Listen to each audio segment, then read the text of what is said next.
Hello everyone and welcome back to another video from Wake&Tech. In this video, I'm going to show you how to add or change fonts on your text within Snapseed.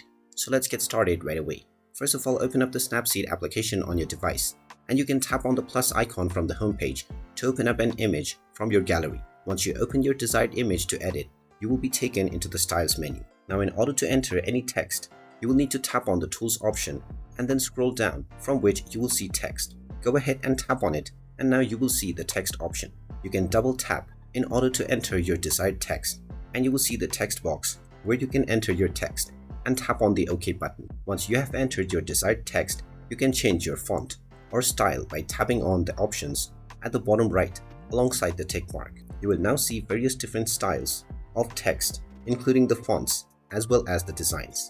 Just choose whichever design or font you would like, and then you can tap on the tick mark at the bottom right corner, and you can also tap on the color icon at the left side in order to choose your text color. You can change the translucency settings by tapping on the middle option. Once you are done editing, tap on the tick mark at the bottom right corner, and then you can proceed with exporting your newly edited image. And there you have it. That is how you can change your fonts within the text on Snapseed. If you find this video helpful, make sure you hit that like button and subscribe to our channel if you haven't done so already. Also ring that notification bell to never miss another update from us. Thank you for watching and I will see you again in the next video.